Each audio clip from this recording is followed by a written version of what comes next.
we are continuing on our Built to Spill binge. We just did There's Nothing Wrong with Love. What was it? Last Saturday? Saturday before? I can't quite remember.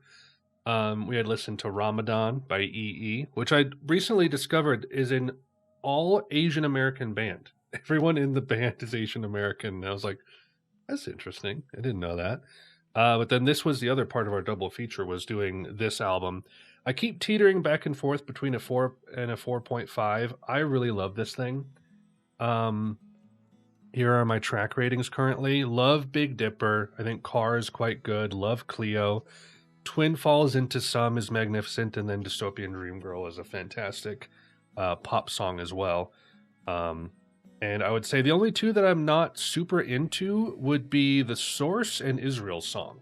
Everything else here, I don't really skip. So, really strong. But we're doing this. This is kind of my intro to the band. I've said this before on previous videos. When I first came across this band, it was this album in particular that I tried listening to. I got maybe a track and a half in, or just half a track in, and I was not feeling it. This was over a decade ago, maybe 15 years ago. I don't remember what it sounds like whatsoever. But apparently I just wasn't vibing with it at the time, and it was either too out of left field for me, or too lofty maybe. Serious Built to Spill, huh? I see. That's kind of the vibe that I'm getting from how everyone talks about this. It has a more of a post-rock bent, it looks like. These songs are much longer. I don't know if there's any kind of progressive aspect to these at all. I know that there's a lot of crazy guitar work and crazy guitar solos, I believe. And yeah, so I tried this 10, 15 years ago, couldn't get into it, and gave up either half a song or a song and a half in. And so now we're going to listen today. We're listening to the full album here on Twitch instead of YouTube, because we're kind of changing up how we're handling our copyright situations here. This will eventually make it onto YouTube. I don't know how long it will take. It could take 1 to 3 months, or maybe 1 to 2. I don't know. Because you're having to wait for all of the disputes and appeals to go through, but I've kind of worked out how to properly do that. So this will end up on YouTube as a proper video. So if you say that, that gives me a lot of hope. A lot of hope. And I think just having gone through all the music I've gone through on the channel now, I feel ready. I feel ready. I can handle this kind of stuff. And then next week, if I'm able to stream, we will do this again, and we'll do Keep It Like a Secret, and we'll finally get this whole album finished out too. So I will try to be rating songs as I go, but these are just my first initial ratings, and they could and probably will change over time as I re-listen to these songs. So yeah, like I said, haven't really heard any of these in a way that I remember. Why am I down here? Hello? Everything okay? Do I just need to move my camera? I guess. Hello? Here, hold on. Let me, I'm gonna make myself a bit smaller here. Or I could do that. That works. That's fine. Okay. So I don't need to timestamp anything the way I'm doing this now. I'm just gonna turn down this music. Like I said, we will be pausing and rewinding. It's largely for the fair use cases, but we will kind of be jumping around the songs a little bit differently than we do. So yeah, you guys ready? First song, Randy Described Eternity. I haven't tested the audio levels, so we'll come in a little soft just in case, and then I'll push it up to where it needs to be. But yeah, eager to listen to this with you guys. How many viewers we got now? Maybe 4 or so is what it's telling me. But all right, without any further ado, ladies and gentlemen, Randy Described Eternity.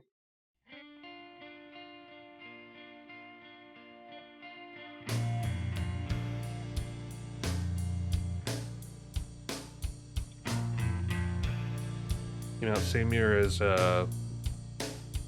Crowded West, huh?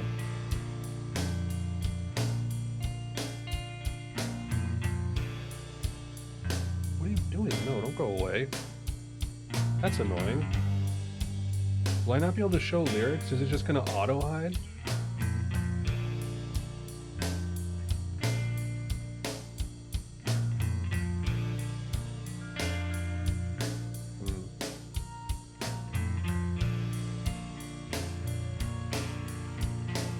Yeah, Spotify updated. Now it's being all weird.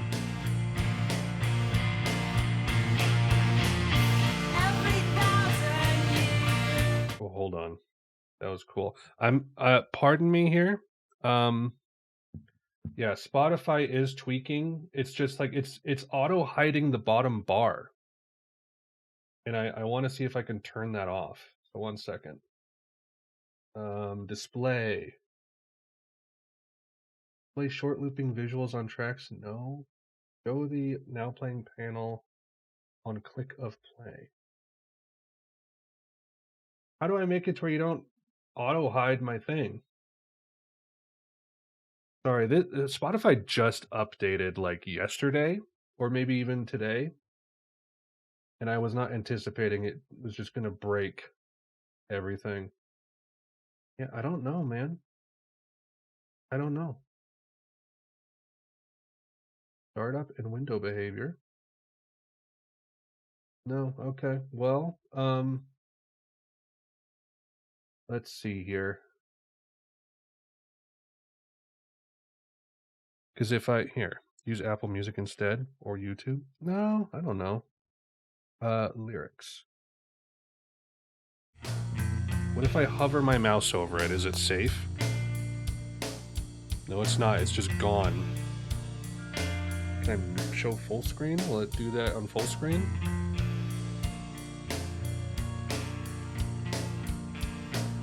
Yes, it does. I love this build-up, though.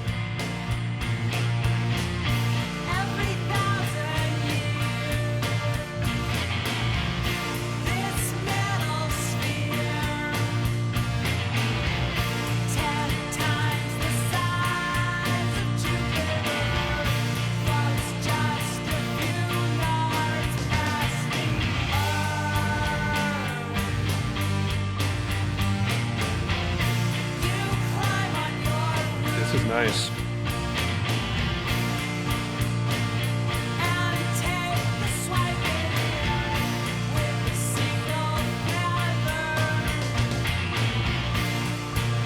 So, unfortunately, I might have to hide the lyrics.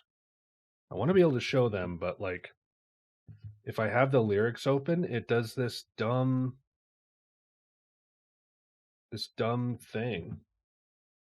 My apologies.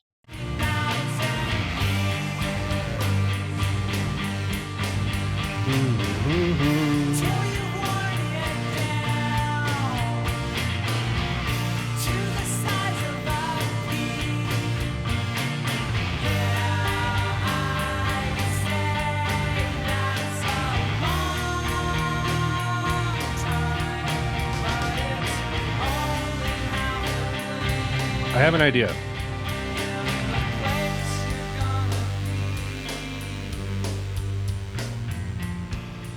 I'm gonna. I feel so bad pausing over and over.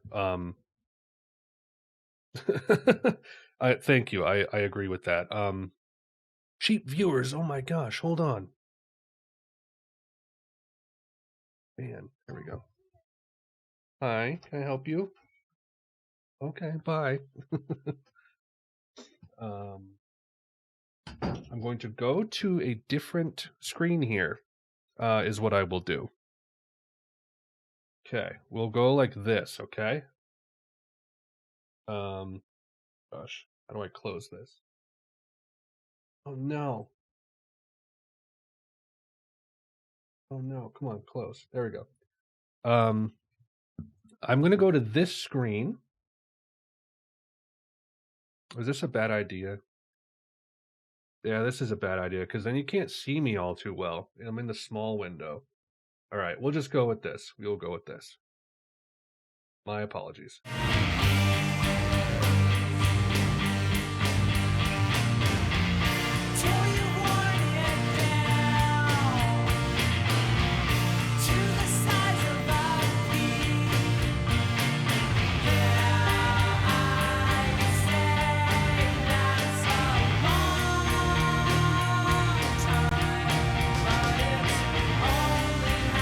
I have an idea.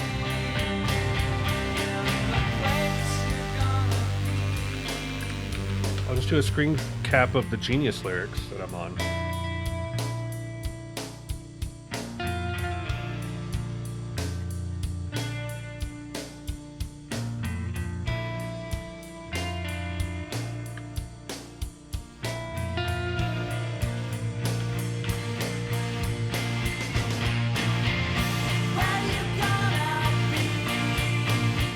I like the like repeating guitar riff, with like all of these like smaller instruments kind of chiming in, and it's kind of less dense than I was anticipating. It's pretty simple so far.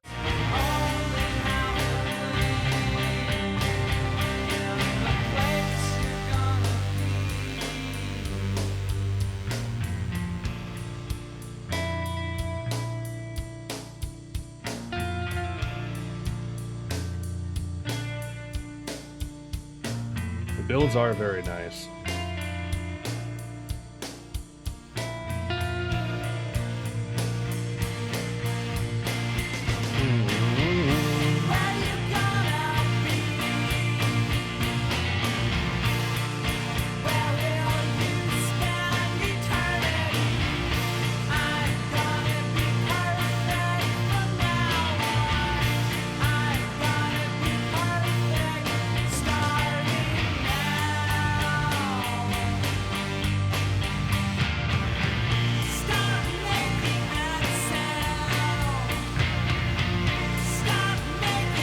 We're almost done with the lyrics on this track too.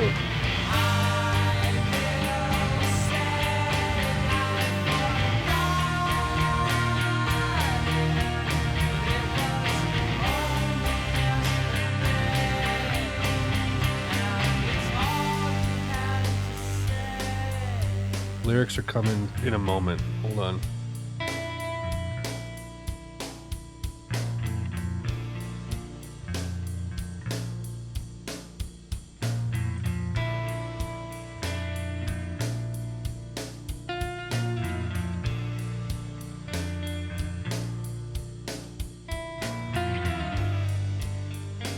There we go. They exist.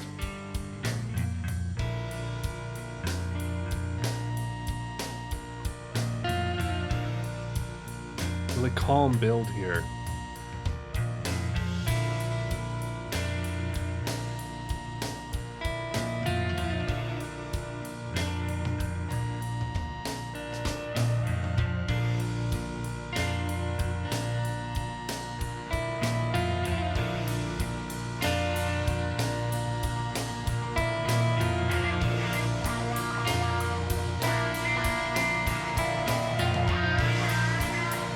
Building up.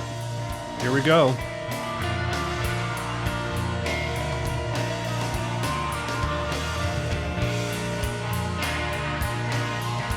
So we have who is different on this album compared to the previous album? Let's go look at that real fast. Because we have Brett Netson. Gosh darn it. This was a chat box I didn't have on the previous screen. Did I? No, I do. Just not refreshing very well. Brett Nelson is here.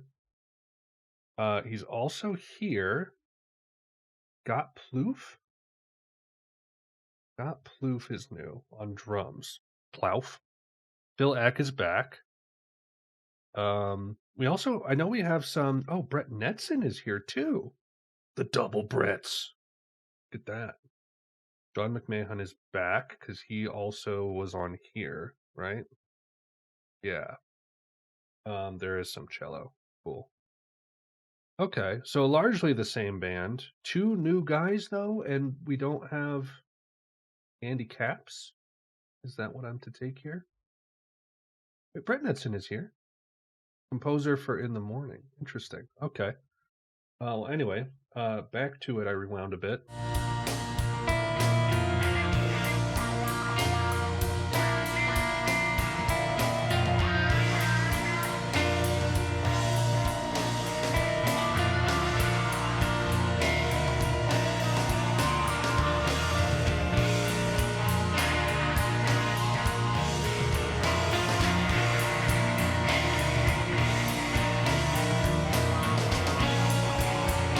Wow, wow, wow, wow.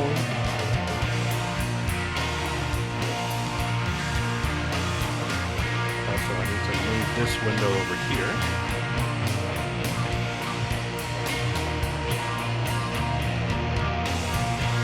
Tempo.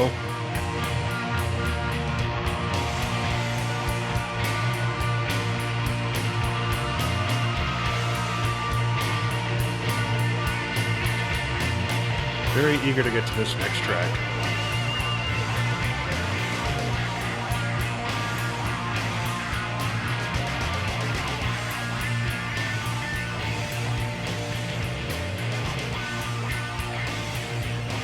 I wouldn't say I loved it, but as an opener, that seems pretty good.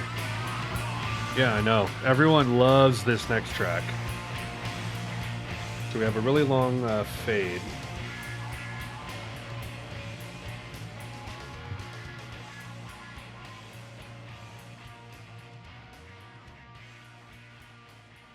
Okay. All right. I see ya. Next track is I Would Hurt a Fly. Here we go.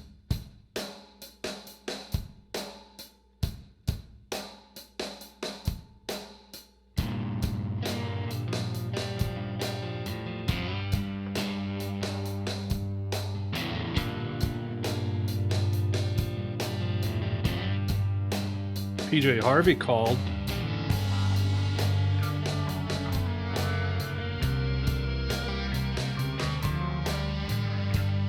Hold on a second here. We have what is that? What is that Mellotron? Come on. That's like is that all guitar? You know, Oog. Darn. Because that sounds like a different kind of instrument. It has like a blues vibe to it. Is that cello?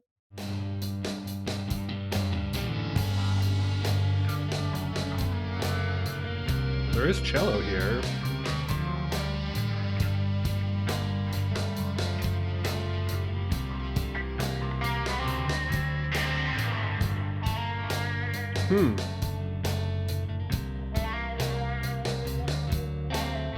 This is bluesy. Yeah, I guess.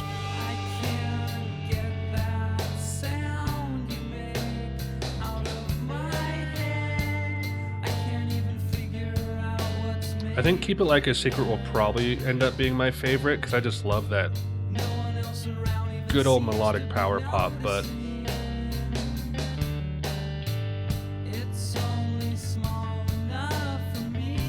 interesting how this kind of matches the vibe of Lonesome Crowded West a little bit, doesn't it? Same year. Nearly identical, give that a 4 for now. Almost identical genres as well. Can you hear that guitar part again?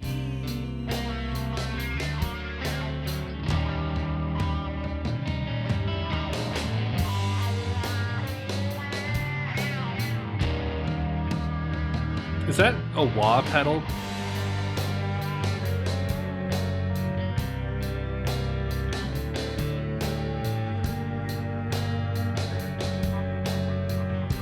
I'm hearing the cello now.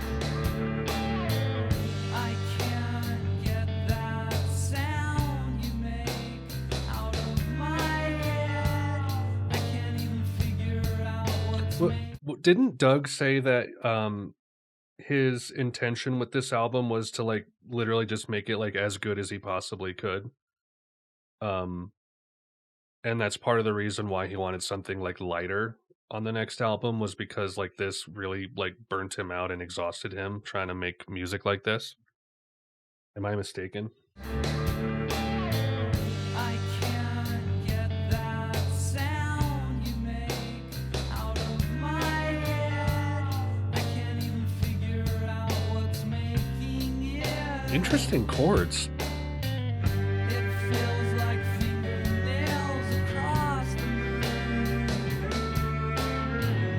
Ordeal of your wings together.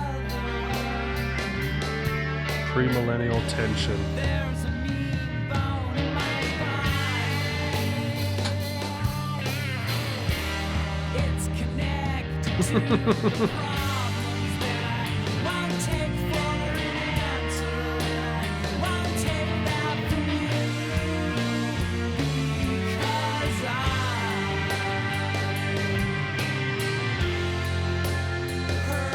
a fly. Okay, wait. I want to hear that chorus again. That reminded me of something.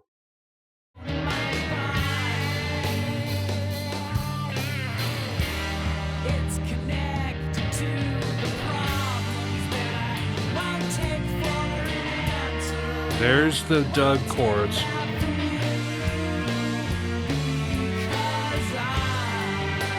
Oasis.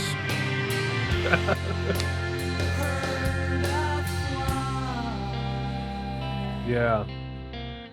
Beatlesy, there that's it, man. That's the like Abbey Road psychedelic blues coming through. How about that? Huh. Um I was gonna say something. The thing that I think makes Built to Spill like one of my favorite indie rock bands. Like I said this, I think on the last stream. I would say I like Built to Spill more than Modest Mouse, more than Pixies, more than Pavement, um, more than Slint, more than American Football. I mean, getting a little out of bounds here, but there's something about Doug's melodicism and like the way this chorus starts, um, is really like rough, and then like those brighter chords shine through. So like here we're still on that blues, and then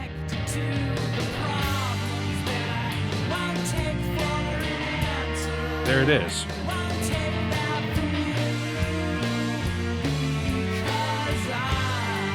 Interesting.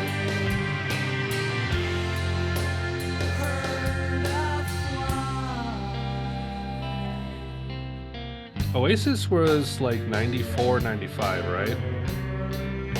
With their big albums.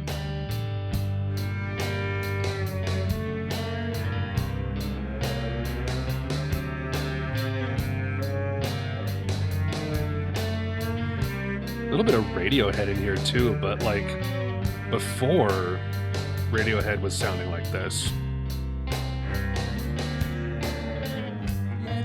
This is like Hail to the Thief. I thought definitely maybe it was 94. Am I wrong?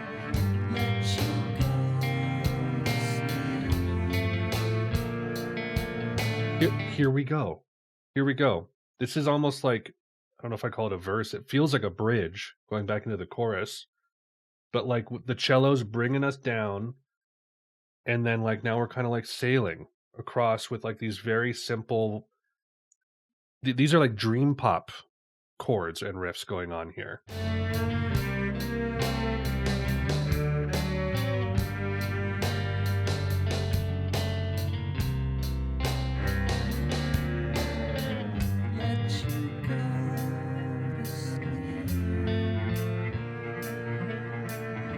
Oh, just wait. Dang it.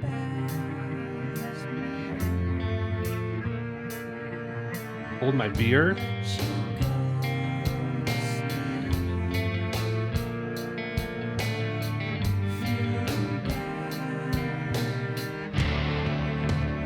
He's feeling bad. Here we go. There's a mean bone in my body. Okay. It's connected to the problems that I won't take for an answer, and I won't take that from you because I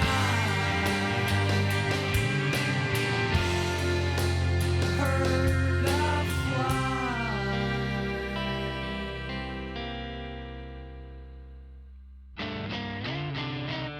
Okay, we're about to go into something. That sounds a lot like Modest Mouse right there. Just saying. Cool. Like, so just to briefly like touch on what has already happened in the song. I like the really slow, bluesy, like lethargic kind of vibe to it, and that's I don't know if I've really heard Doug do anything like that so far from like anything else. So that's cool. But I wanna hear this.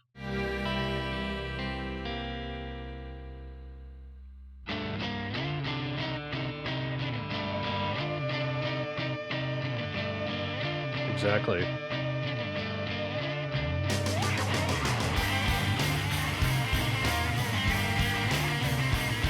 Very Modest Mouse.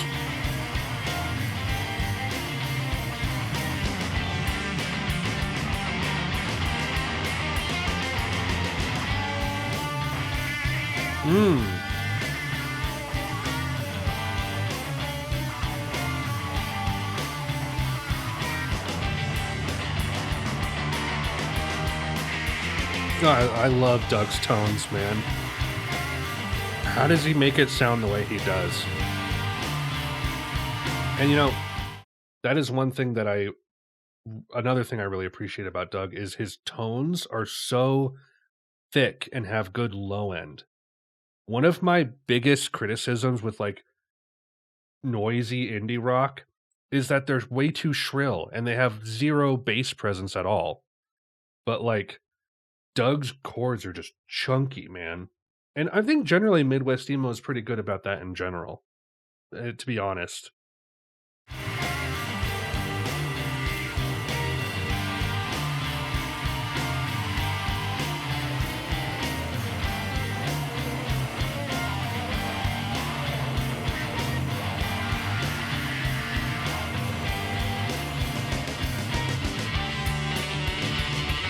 Oh man.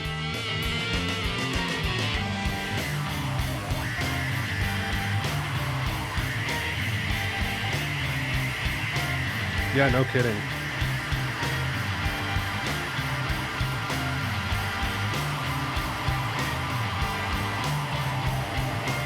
Also, the last Sunny Day Real Estate album is under UMG as well.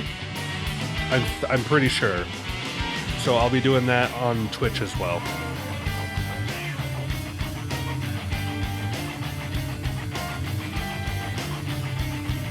It's just cool, man. That's just cool rock. I don't care what you say. Also, just a heads up, everybody, before we transition here, I will be possibly doing a break midstream. Normally, I don't do breaks for album reactions on here just because we're listening like straight through.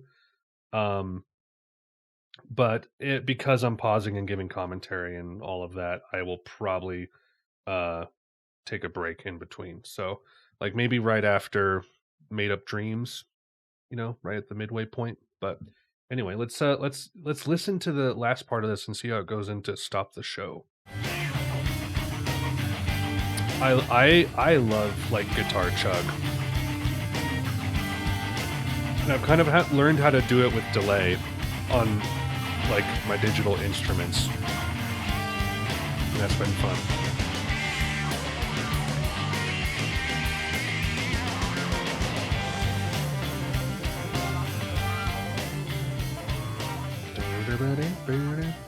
Another board fade. That's okay if it only takes like 10 seconds to do. You're fine. All right. Stop the show.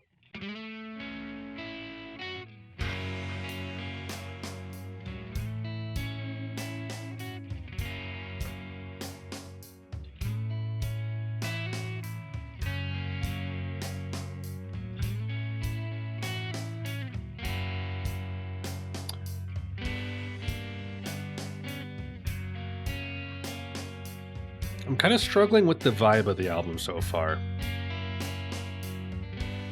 It hasn't clicked yet.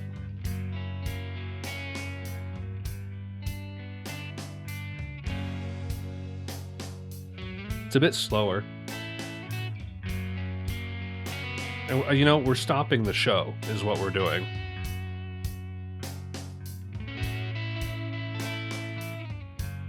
I have noticed this album has been less like, I don't want to say guitar virtuoso based, but like leaning more on like traditional guitar effects, like, you know, pedal effects and like these like whammy bar chords. And that wasn't quite as present on the last album. I know it's like a little more serious and a little more atmospheric in that way, but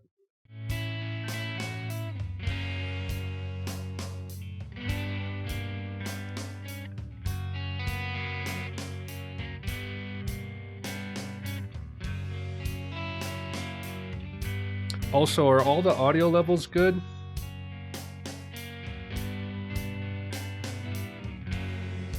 I can boost music if I need to. Ooh.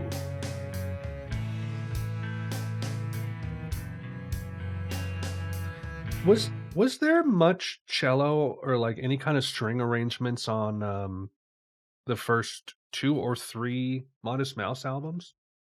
Does anyone know? Also, let me put the lyrics back up.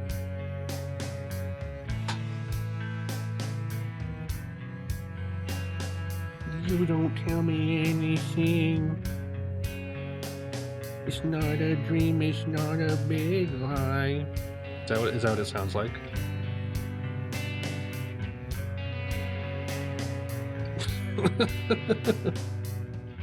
Look for the record with me on the cover. Lounge. I forgot about Lounge. Good call. Yeah, I want to say Moon had some. That seems correct in my noggin. Ooh, hold on. Who do you think you are, The Cure? 2-minute intro, 2 verses, and then 3-minute outro? What is that sound?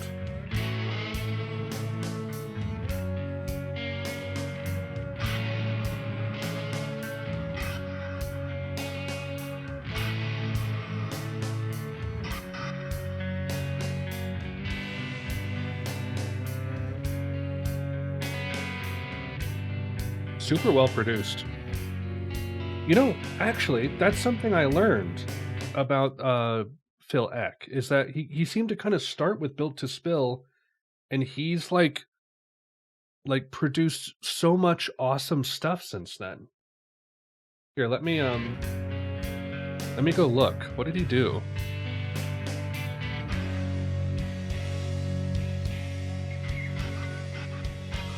Yeah, like one of his first ones, you can't really see. Built to Spill right there.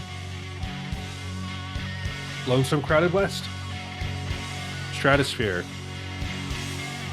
Moon in Antarctica. Leaves Turn Inside You. Fleet Foxes.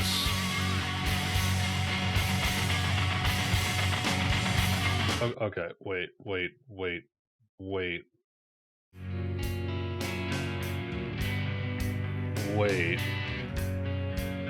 You can't just do that. You cannot just do that.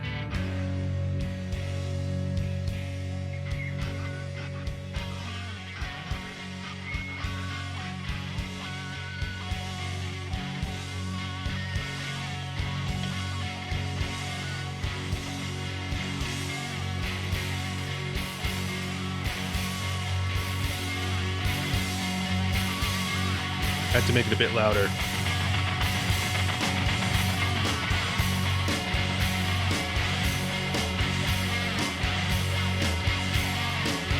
That's so cool.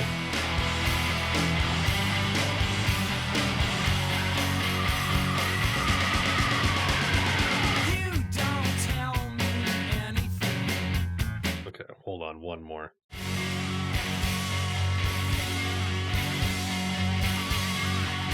That was something I noticed about In the Morning. I didn't quite catch it the first time I listened to it. How like the song just basically changes its tempo like on a dime and turns into a different song.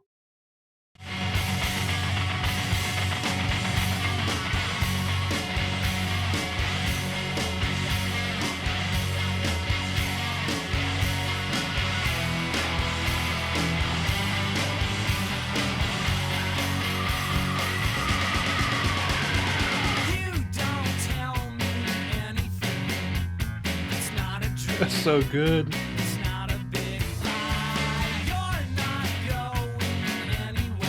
This is sick.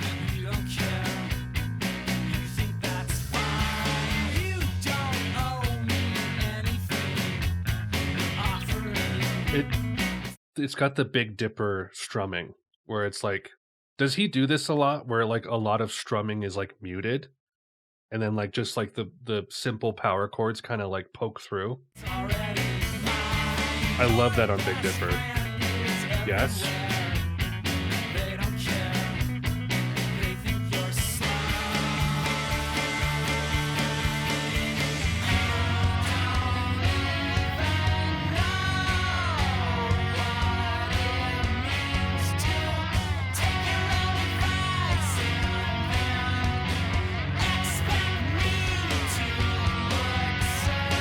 It's all the same chord.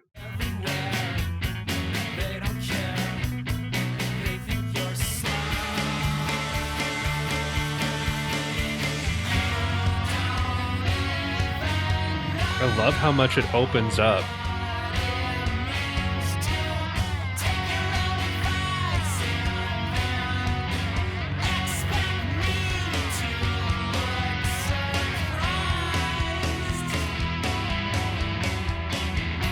Nice. Oh. Oh. The immediate dissonance there. You think you're going back to like the pop chords, but then you get this slinky little riff.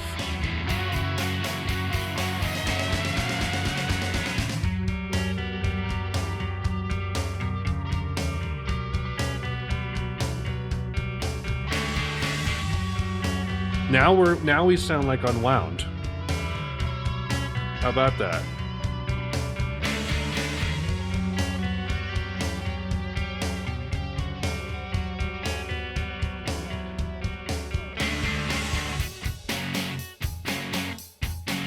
Okay.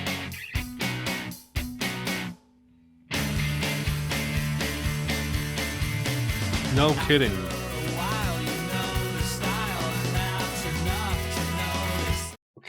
I got it. Okay. This is crazy. Literally, this is pretty progressive. This is Magdalena Bay level stuff here. Just when you think you know where you are.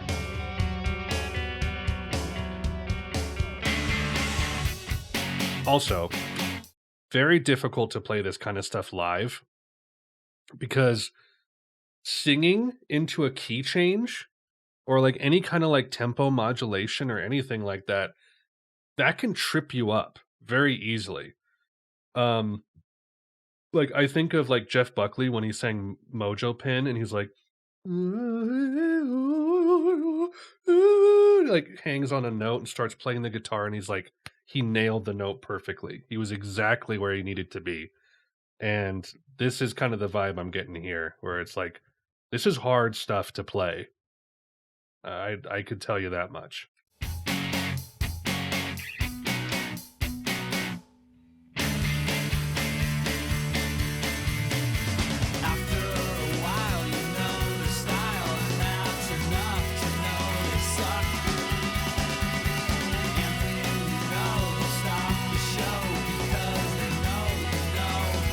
One to four. After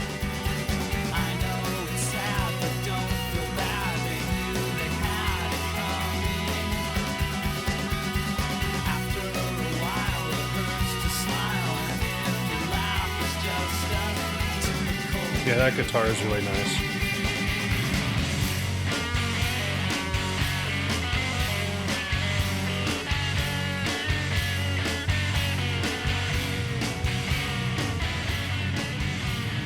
Oh, where are we going?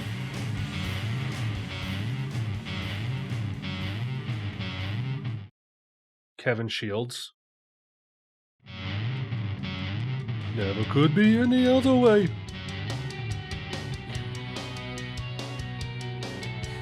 Okay. Wait. Hold on. Did we just hear that somewhere?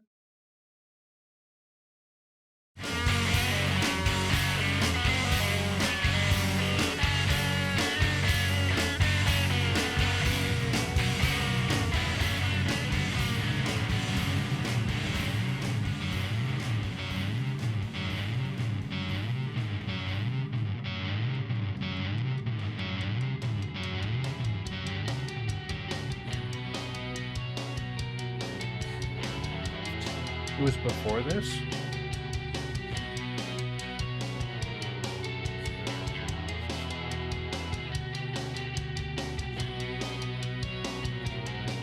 I might give this one a 4.5. I think the others could rise, but like I give a big stamp of approval for that one. Okay.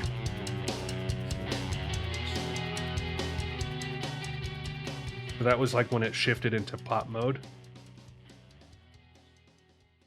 Cool. Well, we got one track left before our break. Made Up Dreams. It's actually the shortest one so far at 4:52. So, yeah, I've been loving this so far. It's very dense. It's giving me like Brave Little Abacus vibes of like Masked Dancers, where I'm just like, we're in it. We're in it. All right, let's transition into Made Up Dreams.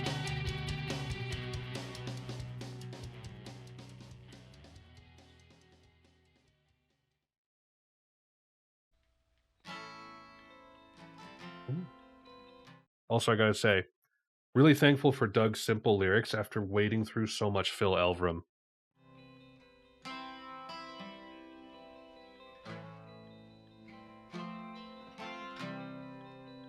Oh, I'm gonna love this, aren't I? These thoughts are old. Let's keep it cold. Okay, prediction.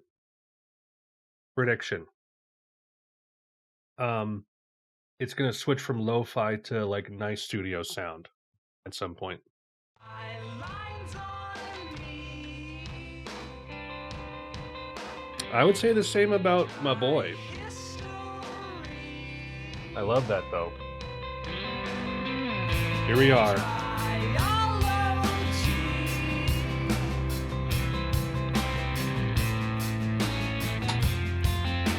Got a bit of late REM here.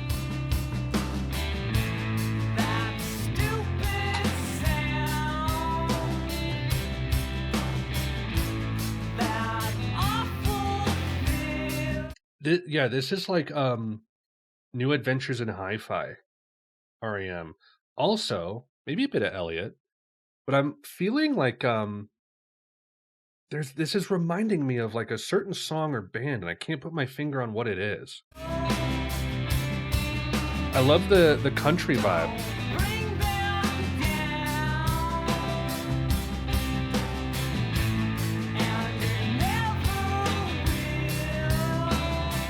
How have I been about the pausing, guys? Is it annoying? Am I doing okay?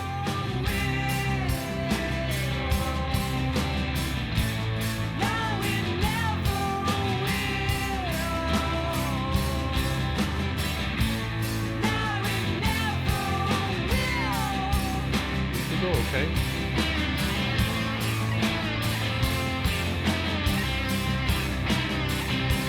Uh-oh. Absolutely fine. Well, thank you. I appreciate it. I want to rewind to catch this lead in here.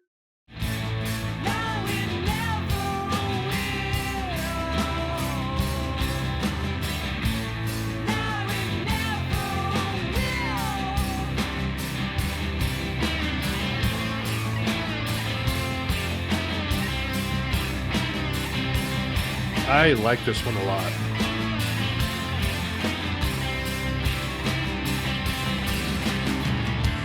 Hard to believe that after all this time,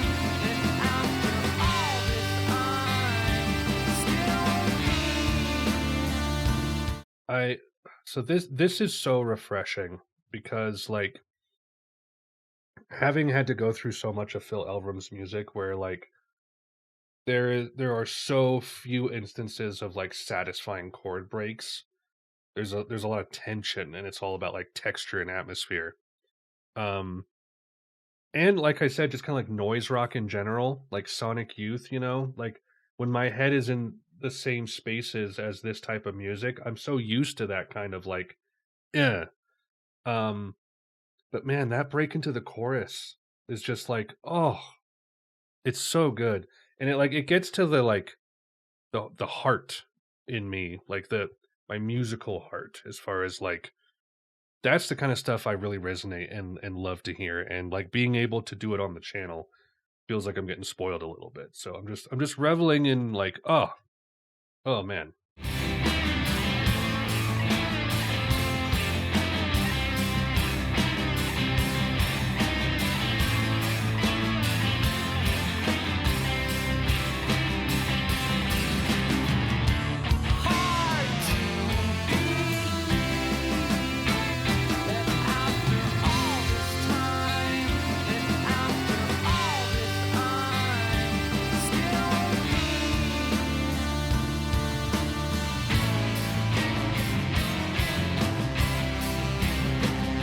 Here we go. Hey, if it's anything like Carry the Zero or Else, not or else, but you know, the song Else, then I'm on board.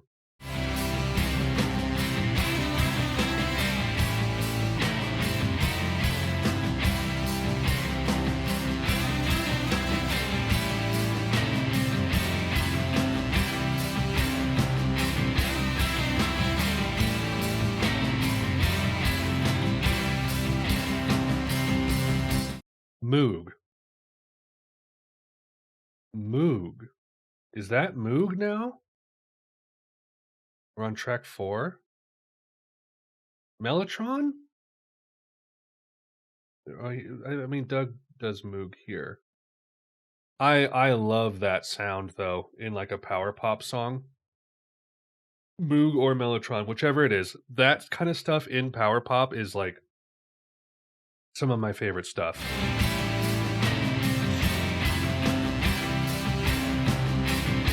It's just doing like octaves.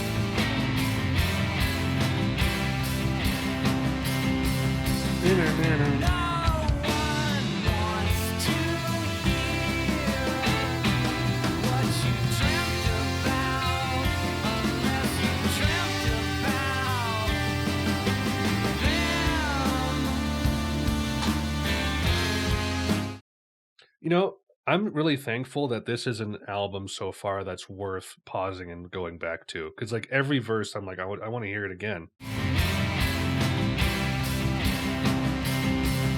It's another great break. Yeah, no duds at all. Very tonally consistent.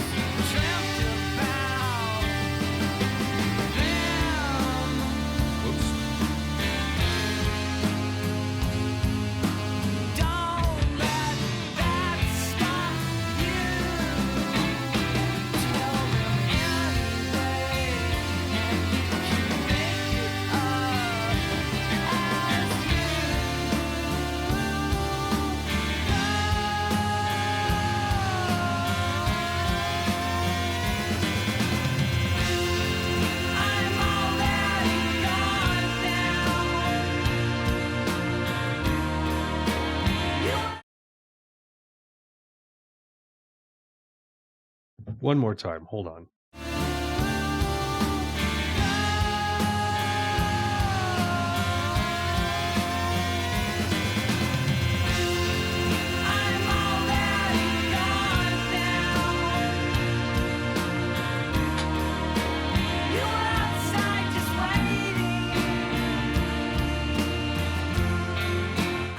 I can't tell if that was a key change or not. That felt very like smooth. I'm already nothing. You just noticed me fading. It's a lot to make me crazy. And my heart is always going on.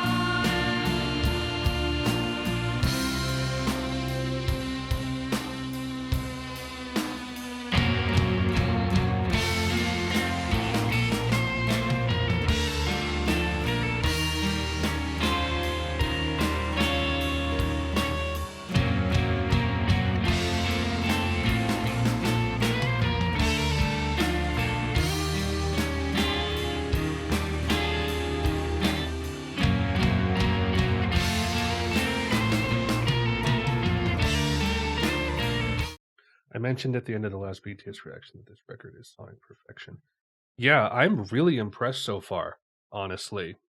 Like, there's a bit of progressive songwriting here, which I was kind of expecting in some ways because, like, if I hear that Doug wanted to make like a serious guitar album that was like perfect, I'd be like, it's gonna probably sound like Pink Floyd in some small capacity. And some songs have kind of shown that, but I don't know. I'm so impressed with like that kind of like immediacy in the progressive songwriting. Like Magdalena Bay level stuff. Like the only two bands I can think of that do it that well. Um is like Pink Floyd does it slowly, you know?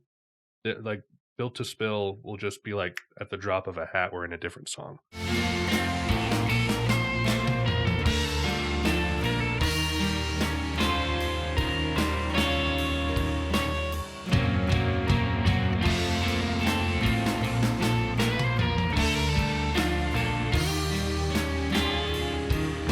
A little bit of Sunny Day Real Estate.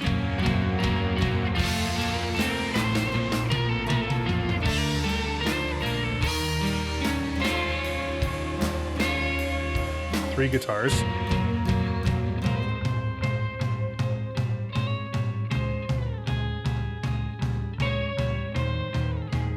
Oh my gosh.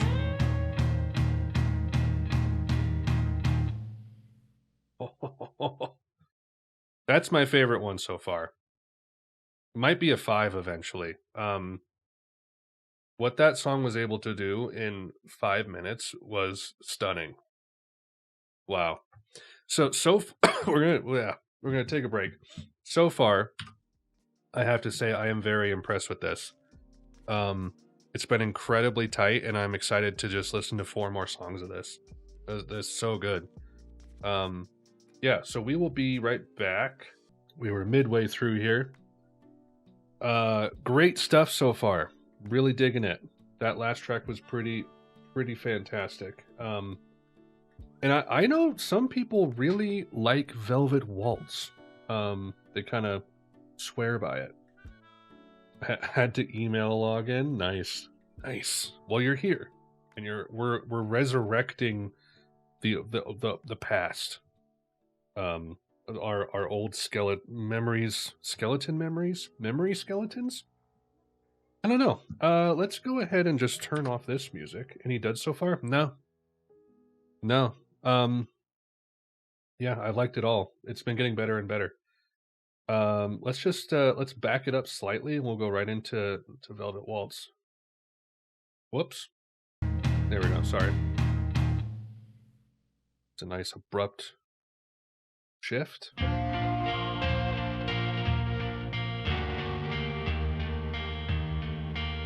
Ooh.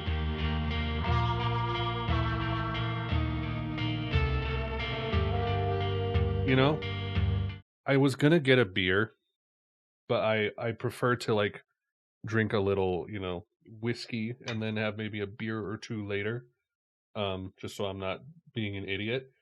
And I was like, man, wouldn't it be great though if like, also I'm gonna completely restart this because I want to hear that again. Wouldn't it be great if I came in here and I had a beer and I told you guys I thought I'd have a beer. I thought I was alone, but come to find out, 4 people are watching me listen to Doug.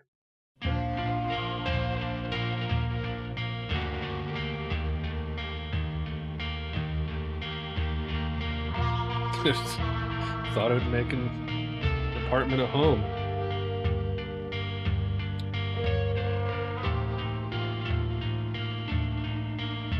Really nice chords.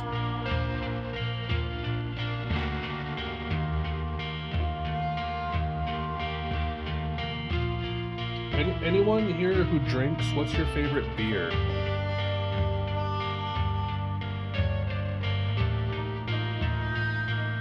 Oh my gosh. I didn't mention this in the reaction, but the Albertsons stir-fry dinner is actually a really funny thing because I worked at Safeway for 10 years, a grocery store. It was eventually bought by the parent company that owns Albertsons. And that parent company wanted Albertsons to kind of like, they turned a lot of Safeways into Albertsons and not many Albertsons into Safeways. I'll put it that way. But we had a bunch of corporate people from Albertsons kind of in charge of our store now, and they always came from Boise. And I learned that Albertsons is, I believe, based in Boise. So it's like it all I realized after the fact, oh my gosh, no wonder Doug is talking about Albertsons because it comes from his hometown. Anyway, we rewind.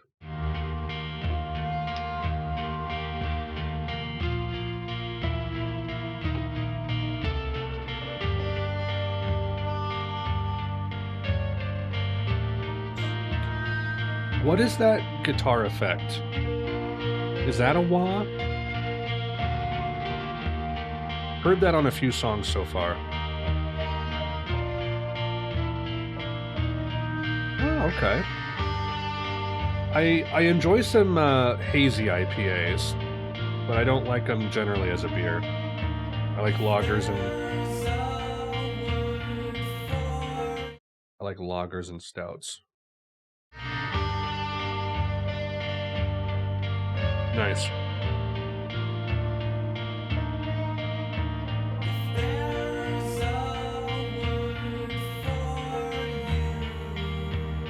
I love that distant room mic.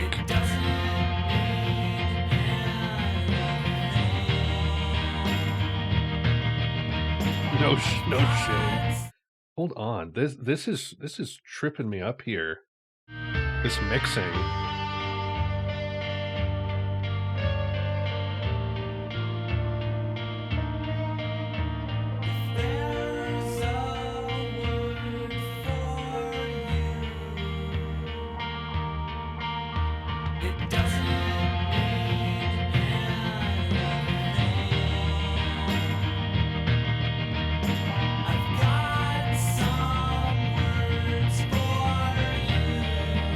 Oh man.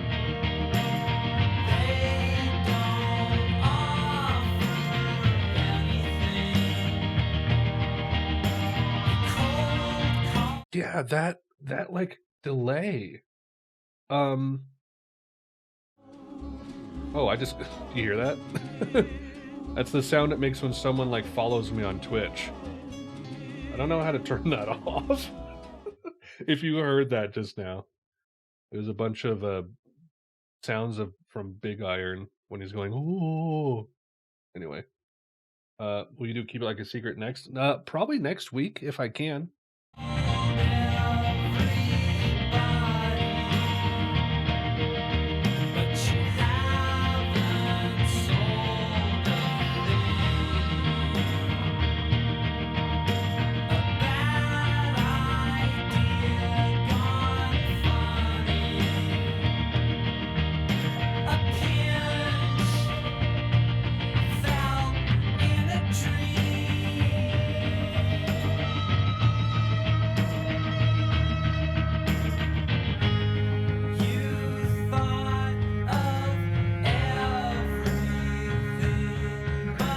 This is so crazy, man. Like I'm like it's like an endless buffet of great stuff. He has one guitar. Usually runs it through a bassman with delay, slapback. Huh. That's actually kind of awesome. I love that.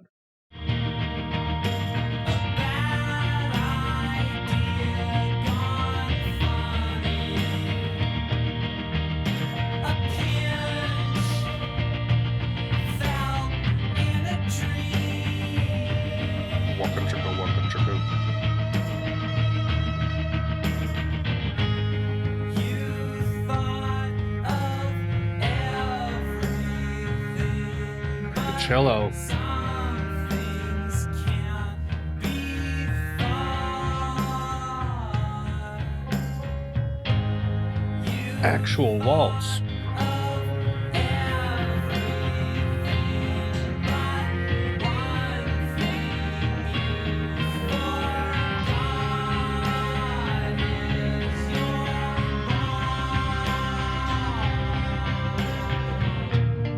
Oh, we're getting into something. I commented on this on the last album. I love the maturity that Doug has. Like he has that kind of like a lot of people who you would classify in the slacker rock camp, like Stephen Malkmus, has that kind of like playful indie attitude at times, and it like likes to be silly and legitimately funny directly in a comedic way. But then like you hear like Twin Falls or Cleo, and you're like, this is so profound. It's immensely profound. Um, and it's earnest, yeah, and it has this like wistful kind of like maturity to it. It's great.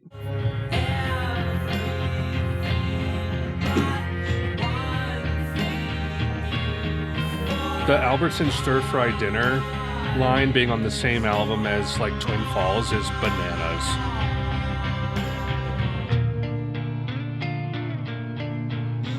I think I listened to one song from the first album. It's on the channel. Hold on, wait. What was that?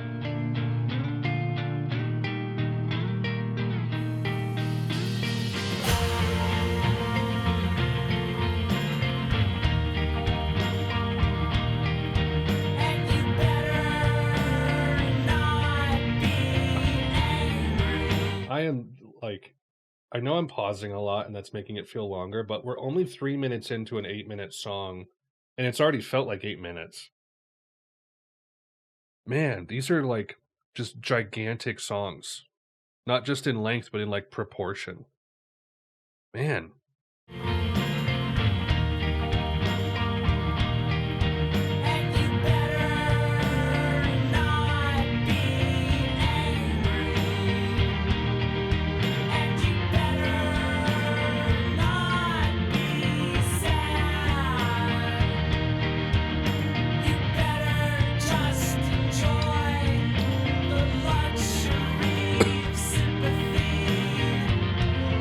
Is it a lot to say I think this is better than Lonesome Crowded West?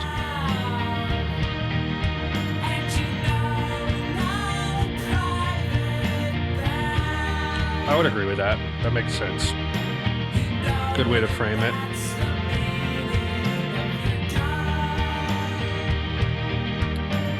Also, who's on bass here? Brett Nelson. The bass is better on a personal level. I mean, yeah, but like I don't know. I would say Lonesome Crowded West is a bit long. This feels way more like concentrated and like the fewer tracks. I think kind of leans in that direction. The bass is great here. I know it's like really easy to comment on like Doug and the lyrics and the vibe and all that, but the bass is carrying this song a little bit.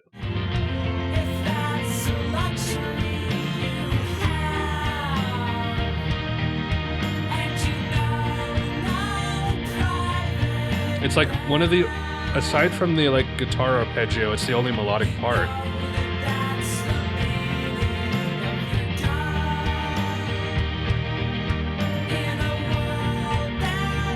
True.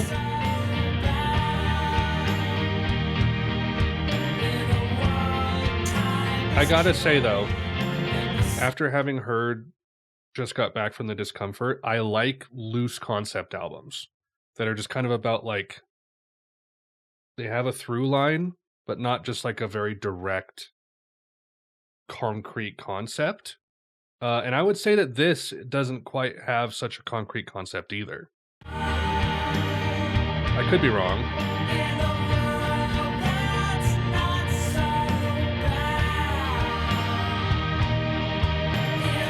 We're still in the intro.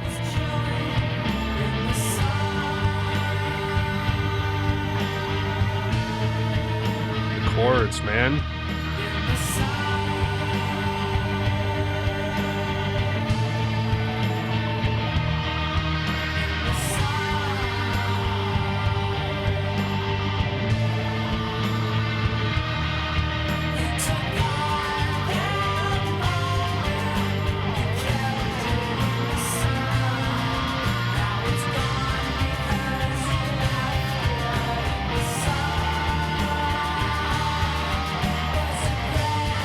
I love that subtle little part where the percussion comes in. Hold on. You just kind of hear the like maybe tambourine.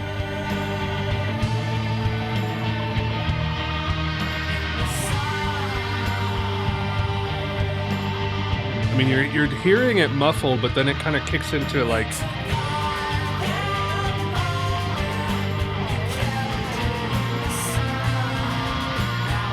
double bass.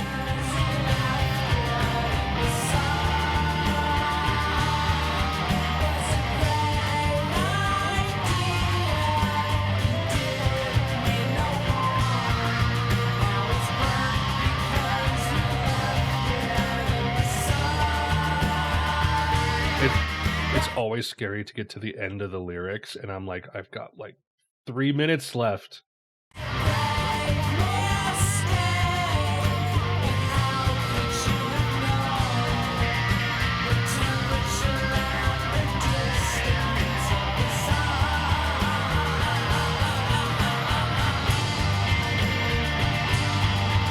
It's always the best part.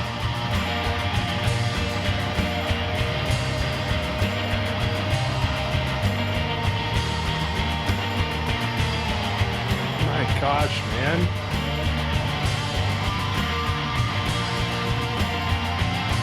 You know that part in Cleo when like the birth happens and it like explodes at the end and you hear the like do do do do do do like happening in the back. It almost sounds like a guitar, but it's almost like got like a brass kind of like like piano string element to it. You can kind of hear something like that happening here.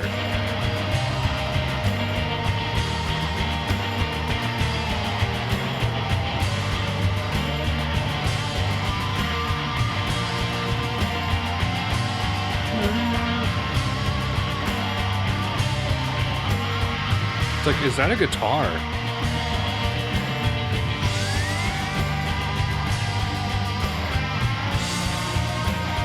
It's like a Western.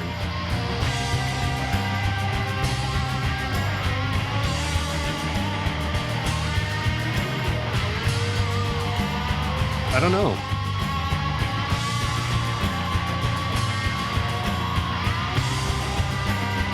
Holy crap, dude. This album has gotten better as it's gone on.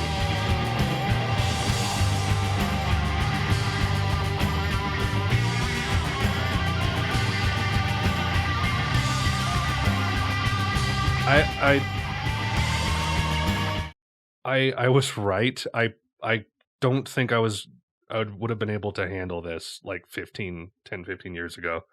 I feel like now I'm finally at a point where I'm like, this is like, yeah.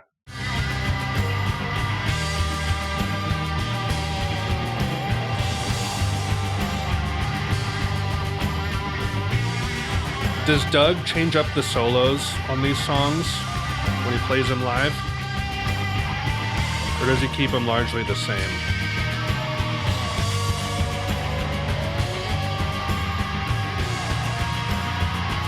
Okay. Hold on. Same year as OK Computer? That's kind of crazy. That's kind of crazy, dude. Do you hear this guitar?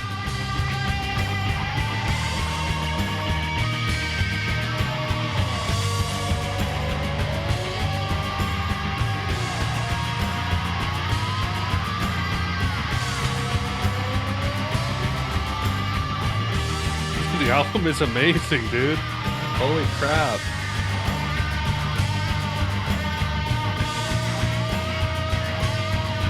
Gosh, I love Francis. Oh, okay. Yeah, because you're on my coffee page as been thrifty. I didn't know. I guess I didn't know. I see your guys' emails when it says you've donated on coffee, and I don't. It's different from your username, so I don't match that stuff as easily. But um, I love the like kind of muted acoustic strumming matching with the percussion, and it's just like giving this song such a chug.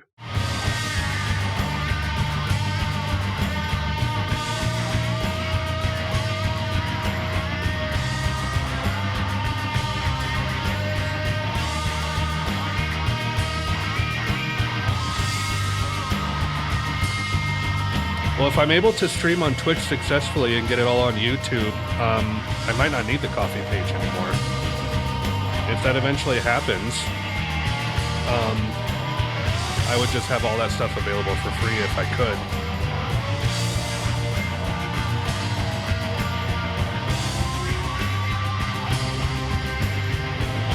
This one's an automatic 5.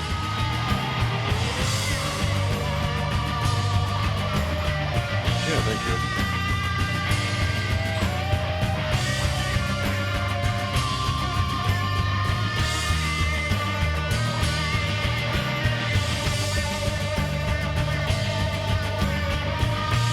It's going to be probably a 4.5 to start, but never say never.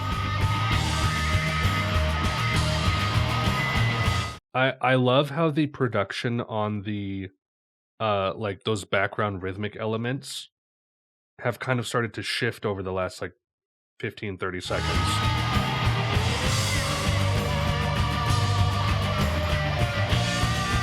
Like it's kind of coming into the forefront and the guitars are fading away.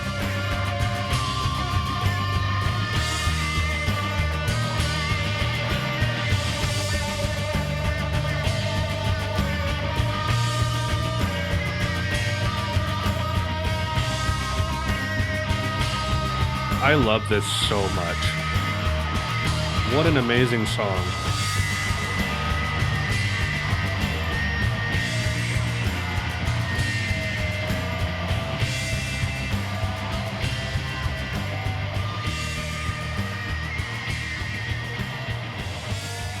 To build it up, but spill instead.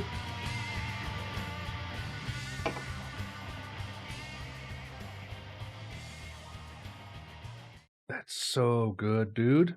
That's so crazy. I want to hear how this transitions into the next one, Out of Sight. I love that. Gosh. Who gave who the right, Cleo?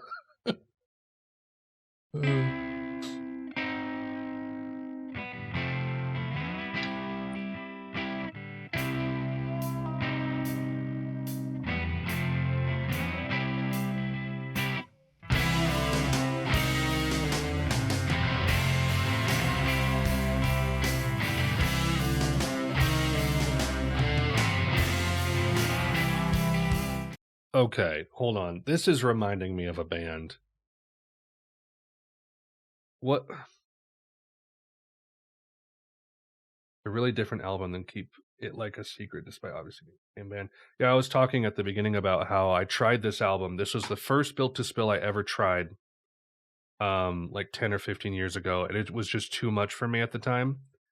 And then discovering like Carry the Zero later, was like, oh, this I love this band automatically. I don't even have to like listen to all of their stuff to know that I'm gonna love their music. What band is this reminding me of? I think it was just too dense, too complicated. As far as not even in the playing, but just in the style. I think the first track just kind of like didn't quite do it for me or something. But I'm slurping it now, man.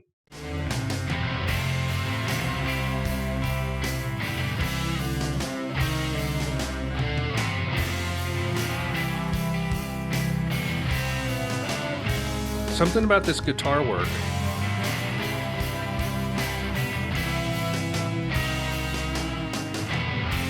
Maybe just Radiohead.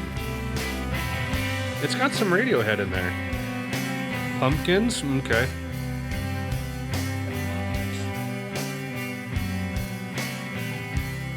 Not really in guitar tone, though. You know, one of my favorite Christian songwriters who hails out of the same town as Phil Elverum, um, he has made the claim that at one point the Smashing Pumpkins were the heaviest band on earth. Does that sound like a reasonable thing to say? I haven't heard enough Pumpkins to know it, like how heavy their sound was. No, yes. Like, but in what era? Because like there's the whole Gish thing, right? Like, would that be the heavier one? 94? Siamese Dream? I don't remember what year those albums came out. That's a lot of pumpkins. Oh my gosh. You said listen to Silver F Word Live 94. I can allow you to say that. There we go. Okay. It held it. It auto held it. It was like, do you want him to say this? Which is funny. Yeah, I don't know. That's just what he said. Heaviest band on earth at the time.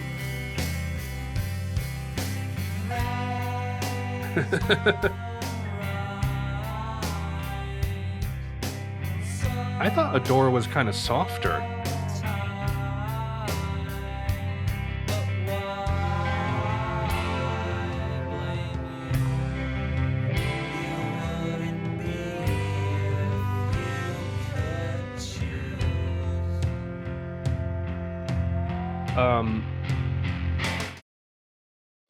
This is a nice palate cleanser after like coming down from Velvet Waltz. This is something much slower and it just kind of lets you simmer, and that's good.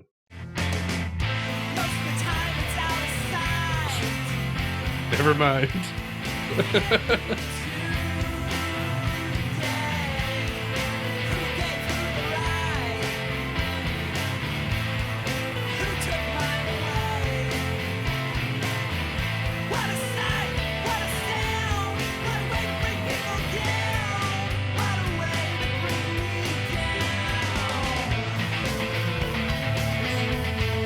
Ooh.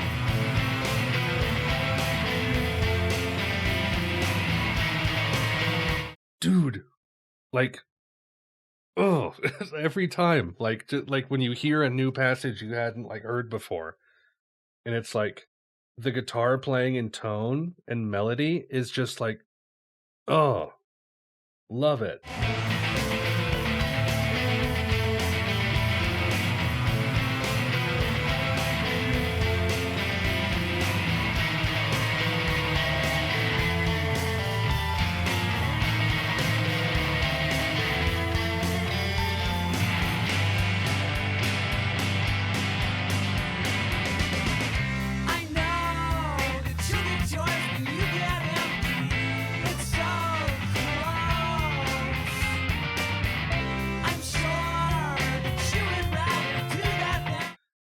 Bright. We're in Brightland now.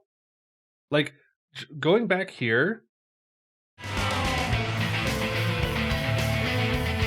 that's such a dark, heavy place, and then to go here.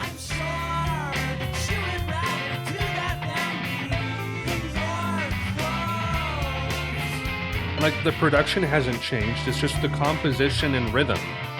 That's it.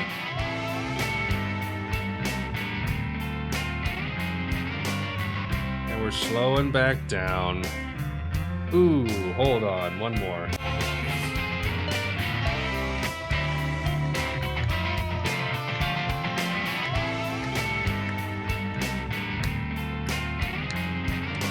Very slightly retardando.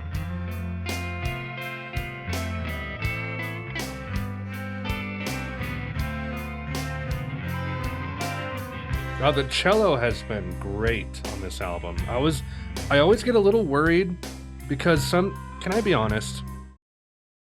sometimes when I see like chamber or baroque pop on a genre for an album, I'm like, because when it's done well, it's amazing. But sometimes it's just like it's there for no reason. And it's like distracting from like the main like actual songwriting focus. Is that crazy for me to say? The cello's been so good on this so far.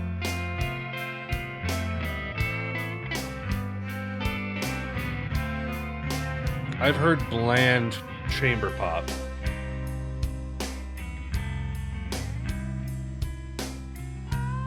Yeah, I don't know.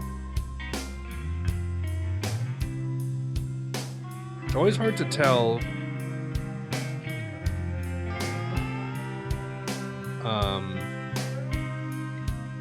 Hard to tell who contributes what sometimes with these kinds of projects.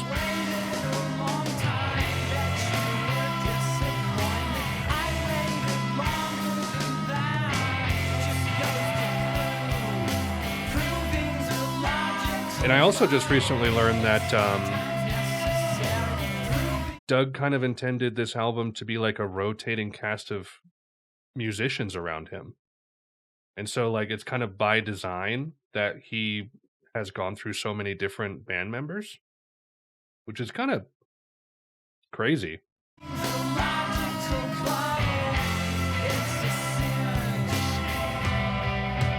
Maybe moving on from the Bretts was the worst thing he could have done. How much of Built to Spill have you guys listened to?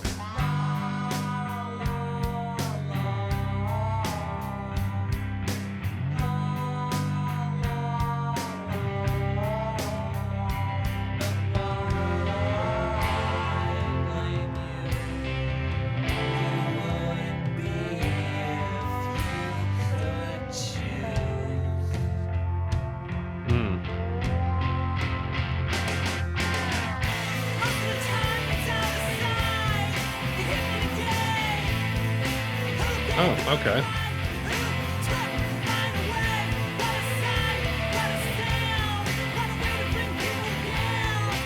It's kind of rare for him to do something so like directly like angry or confrontational like this. Like he's usually more restrained than this. Am I crazy?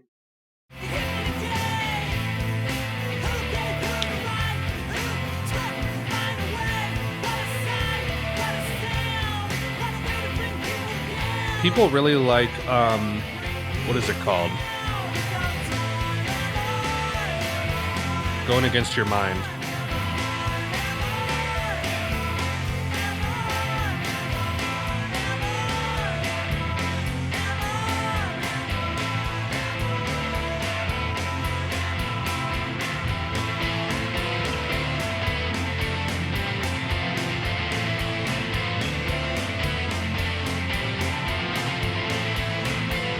That man, like it has that kind of like intense riff energy that like Lonesome Crowded West has, but there's something just so like, at least for me, like I can connect way more with like Doug's softer, more emotional parts than like Isaac Brock's.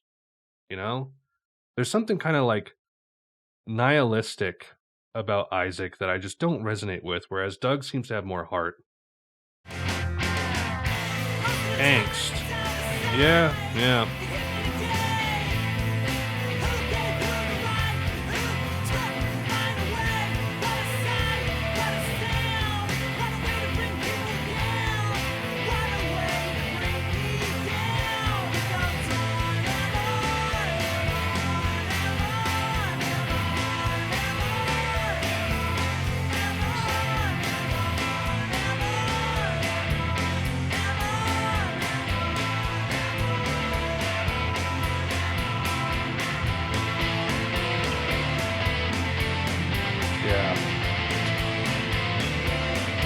That's good, man.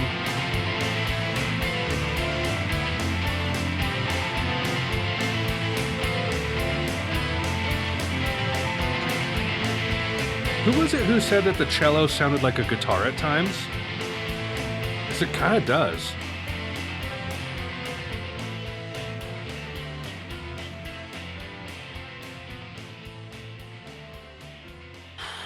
Jeez. You know, here's the crazy thing.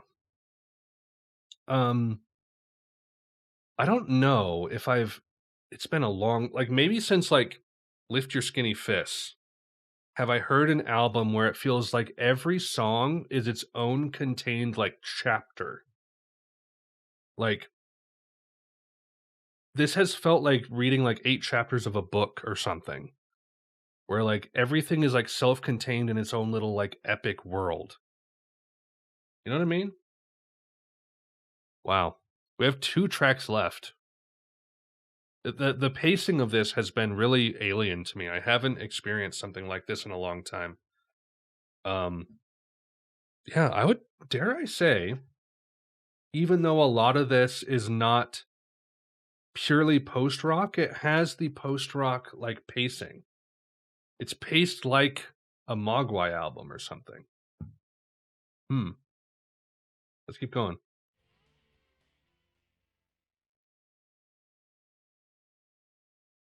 Kicked in the Sun.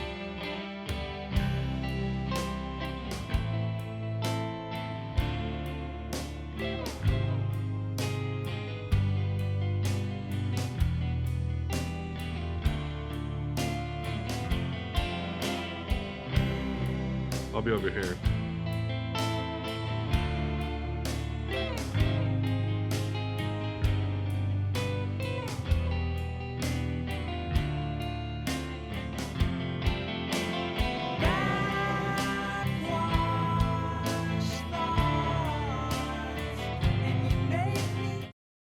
Man, you know, I don't know if I've actually heard a song like this from Doug yet.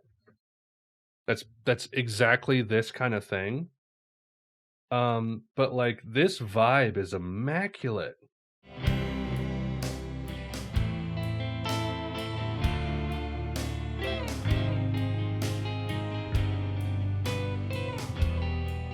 That delay.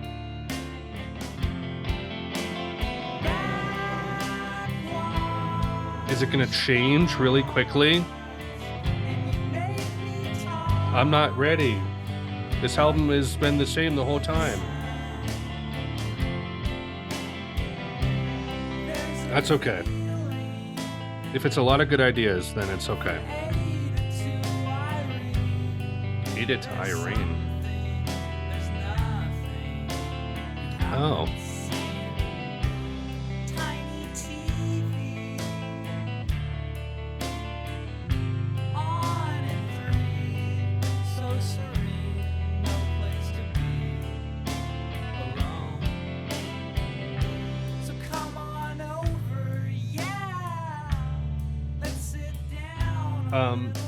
Are you noticing how much the bass is kind of like overtaking the mix here?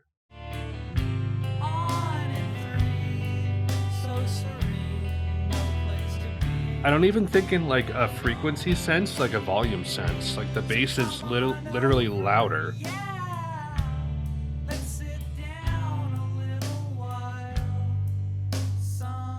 It's louder than the guitar and the vocals.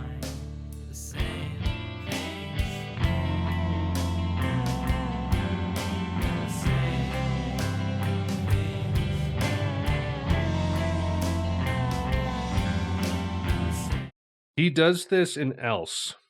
What kind of effect is this?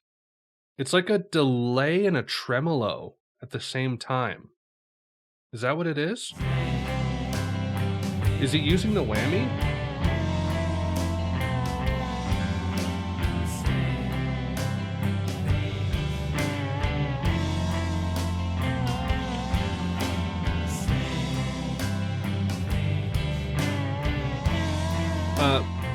They toured with Modest Mouse, right?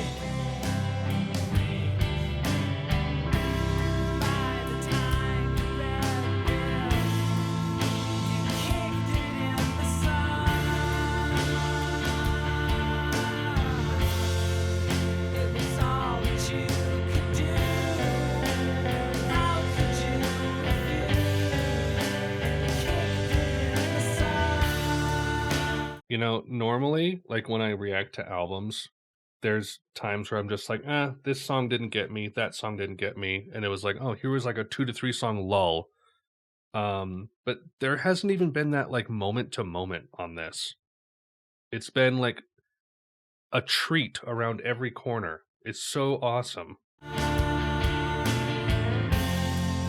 It was all you had to do,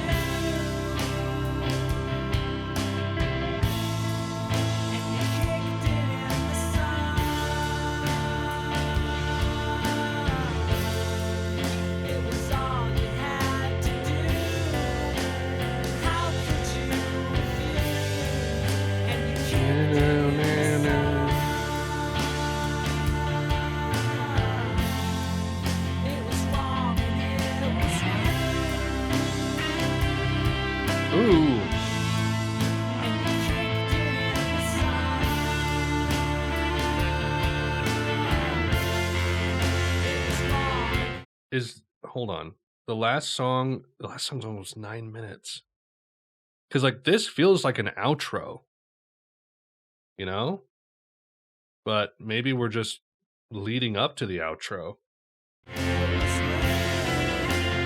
how could you refuse? And you kicked it in the sun.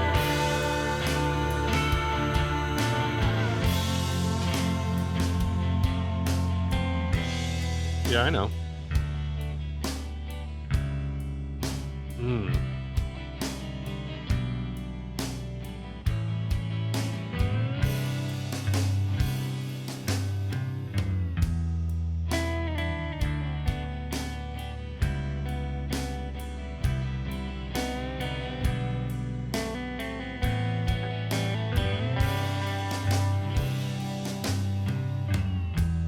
It's alright now.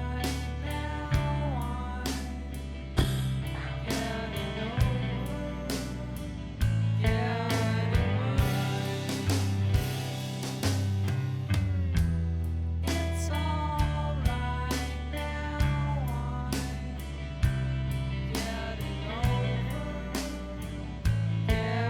You know,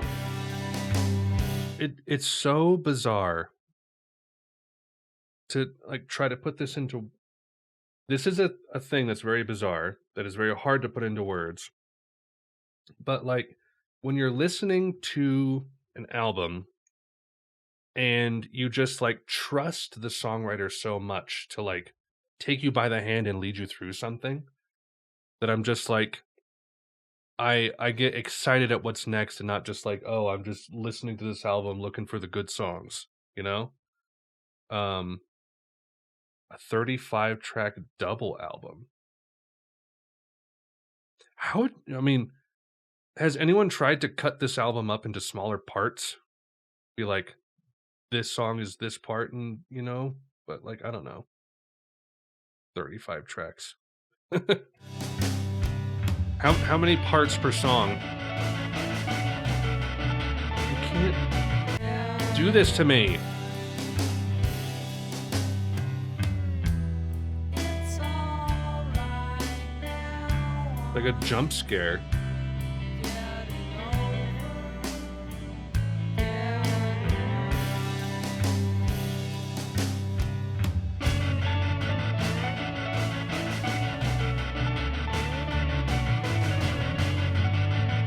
Okay, what?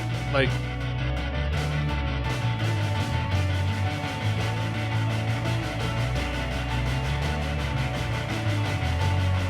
that bright, twinkly guitar. What is this reminding me of?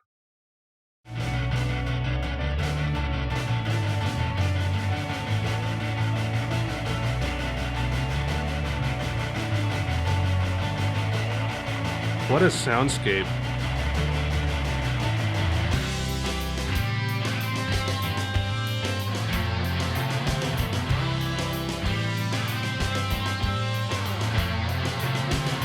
He seems so unashamed of how he operated. Corresponds to the facts that you want, despite his expectation.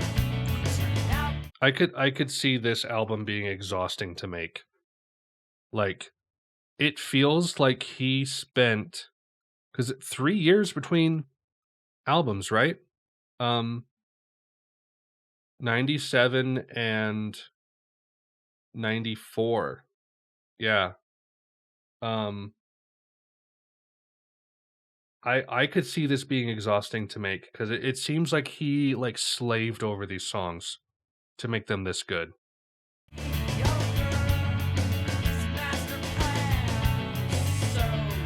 8 paranoid androids.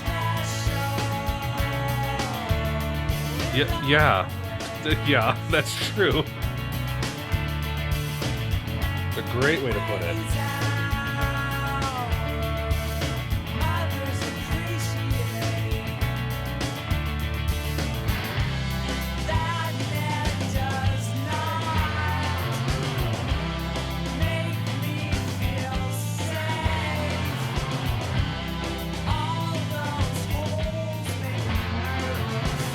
TMI.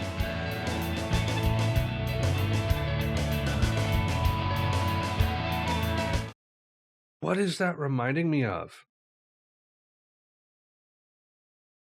That twinkling guitar. It's like a dream pop thing.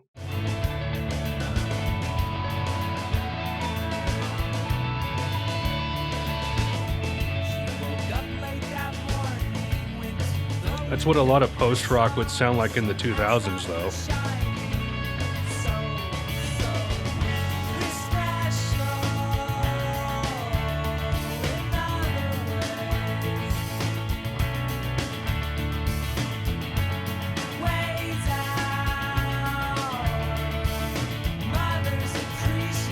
Gotta give this one a 4.5 at least.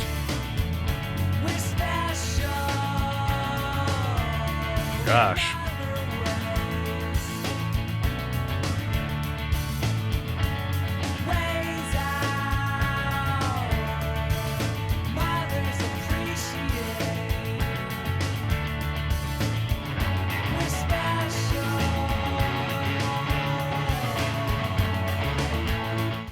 What song was it before that just like ended on a really nice like chord progression like this? It was in the first half.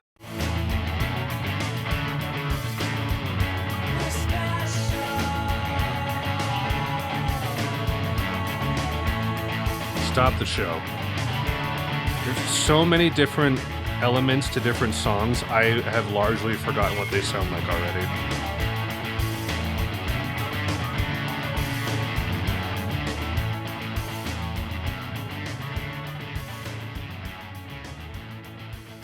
Jeez.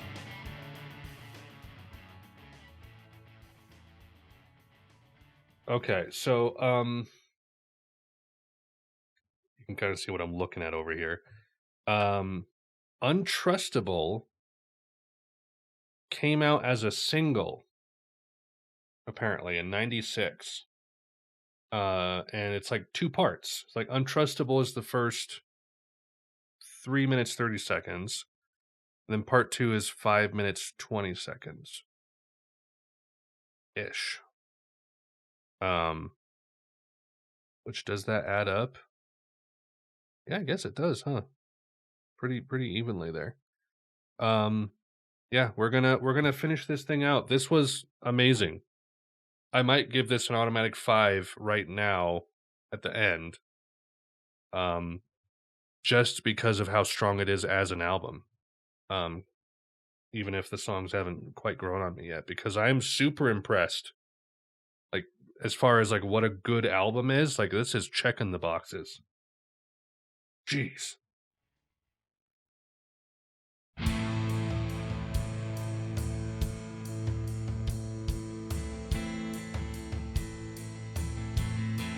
You can't trust anyone, 'cause you're untrustable. How can you trust someone you know can't trust you? You won't help anyone. How do people view this as a closer? Banger?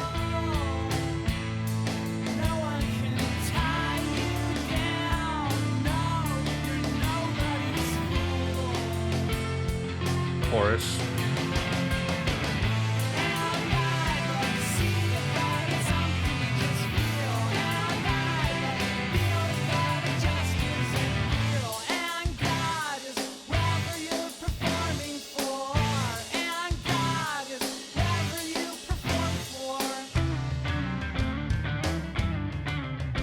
This, second best closer behind Broken Chairs. Oh, you're getting me so excited to listen to the next album. Because like I feel like the next album could be my favorite, but like this is already incredible stuff. This whole part right here going into this next section is very Modest Mouse.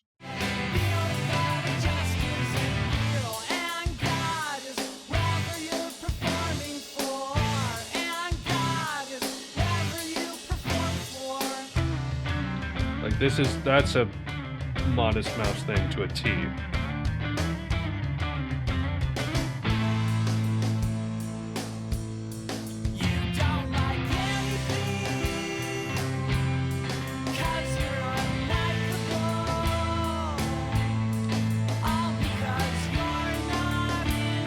One of the cool things about this album, though, I think, is that you could easily just like pick out one song and you will get like a full listening experience out of it. You know, that's a strength.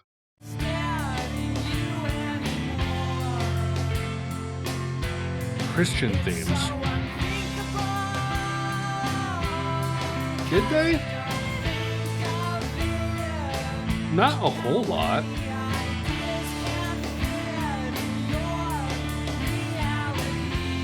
More than Doug has, from my experience, but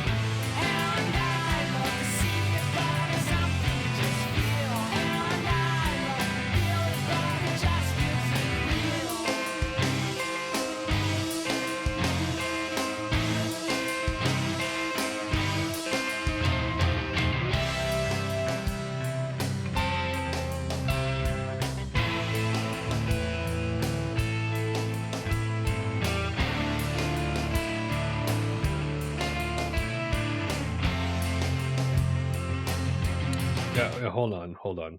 We need to go back.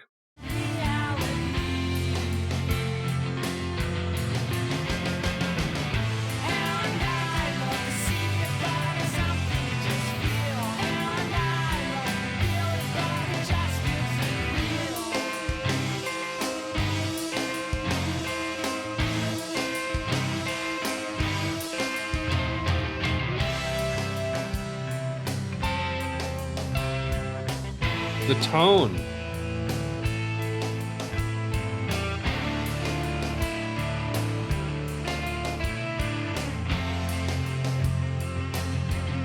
And then back to the chorus.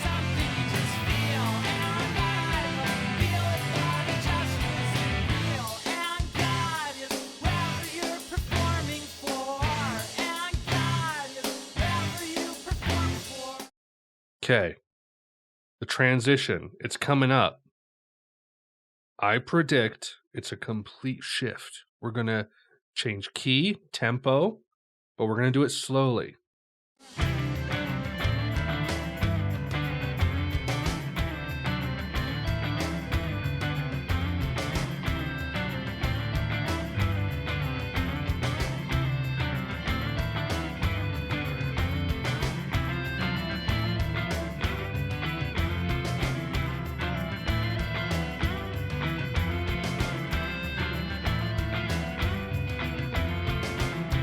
The da, da, da, da.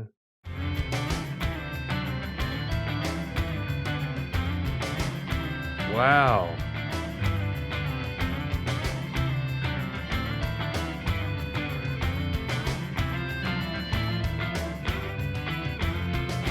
Am I listening to a Talk Talk album?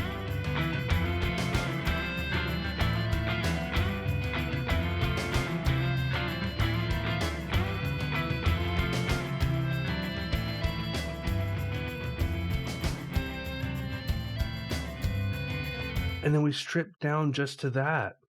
That's the Mellotron? Mellotron. Moog and Mellotron for the win.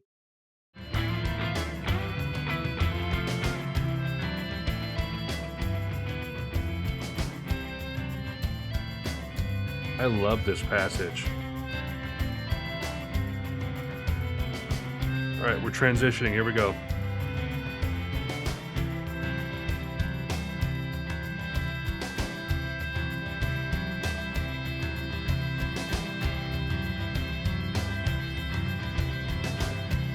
No duds. 0 duds.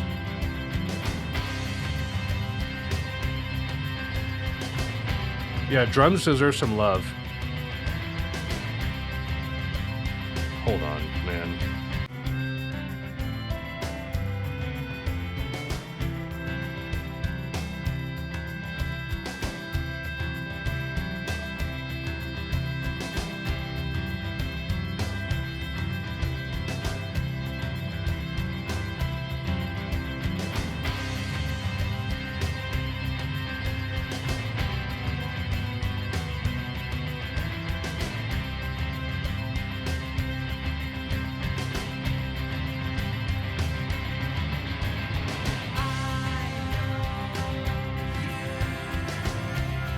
I can't tell.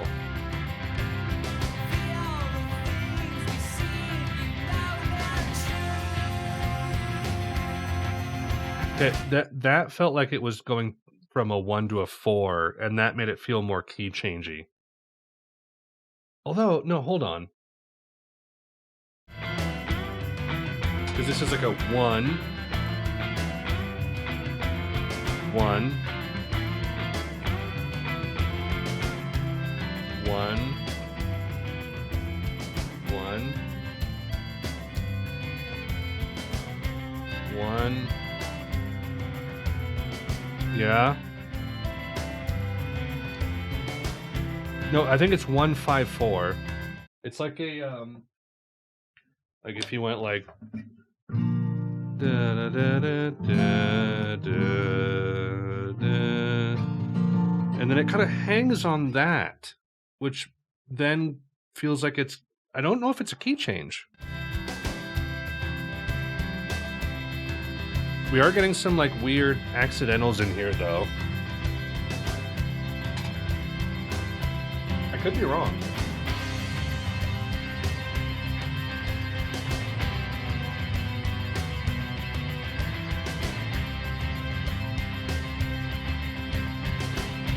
It's kind of hard to tell, but I think we're still in the same key.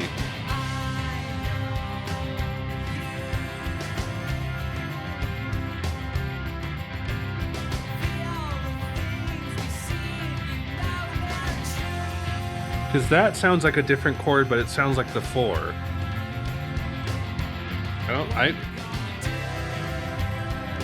Here, I'm gonna look up the chords.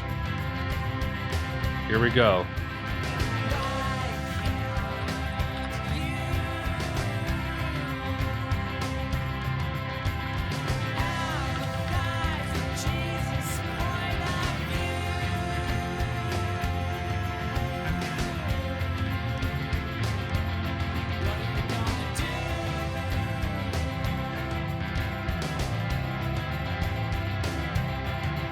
It's hard to figure it out.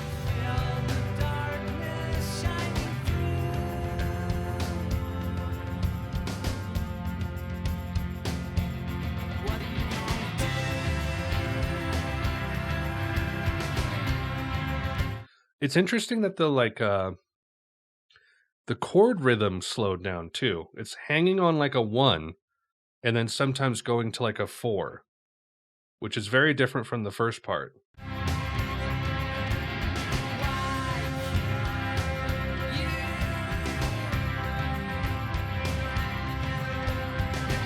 Cello.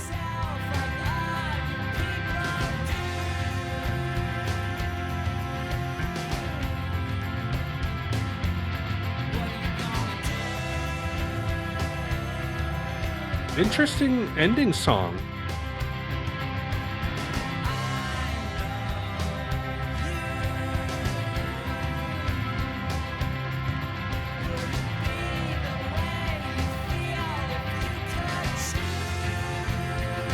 You know what's reminding me of? Spiritualized. The like really long form, like just hanging on chords for a long time. It has more tempo though.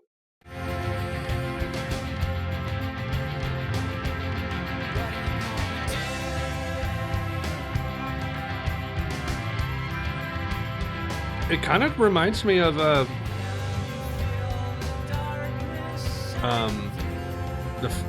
final track on Crowded West. Styrofoam boots. It's all right on ice. It's all nice on ice. All right.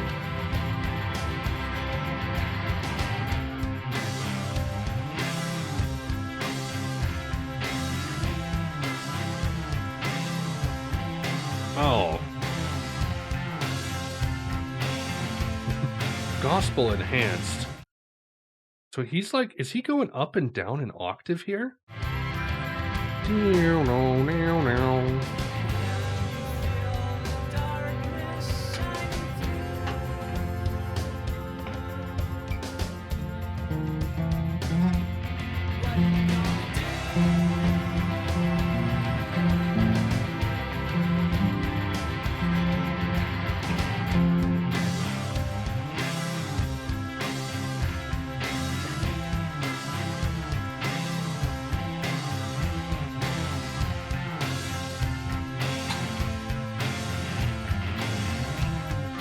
Do you hear the maybe it's either the Moog or the Mellotron, we're not sure.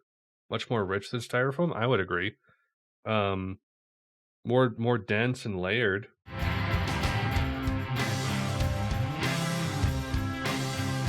Cello's there.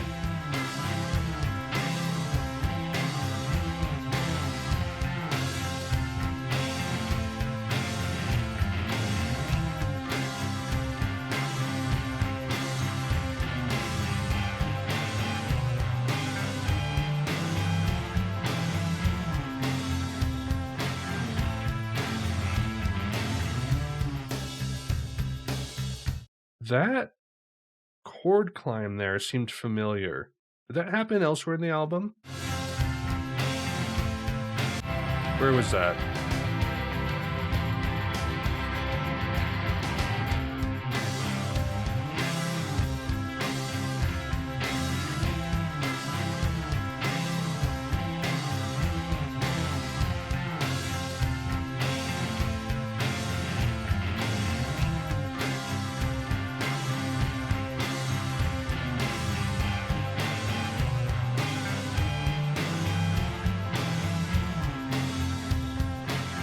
Climbing like that to that note and then going to the 4.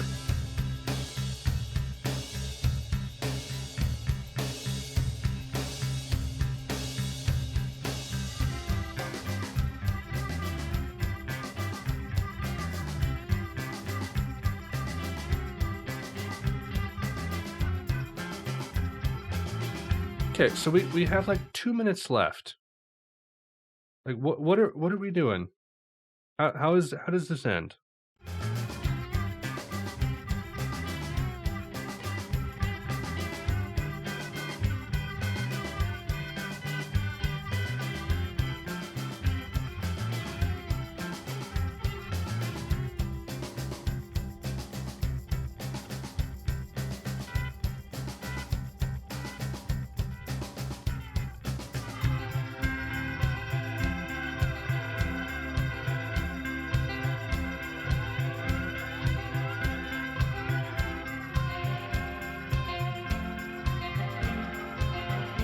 Man, like such a bright, like it's giving me like Color of Spring vibes, like that just bright, natural, happy feeling.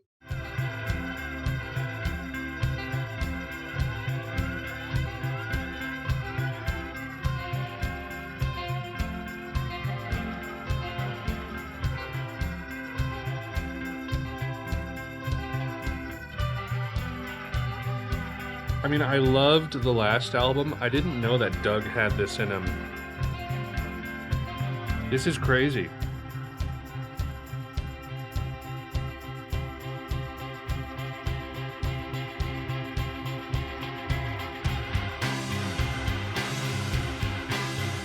Here we go.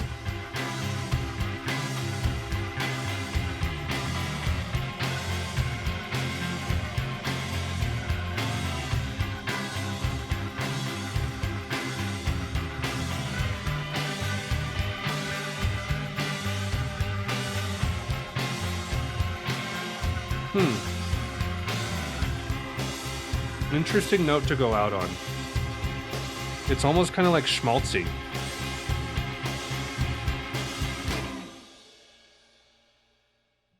Wow. Wow. I am stunned, guys. That was crazy. That was crazy. Why couldn't I have handled that when I was younger? Why? Why? We. All right, we did it. We did it, everyone. We really did it this time. This time we have really done it. I think I gotta give it a 5. I think that's a 5. Even though, like, I gave tracks 1, 2, and 6 a 4. Velvet Waltz is probably my favorite. Made Up Dreams was also great.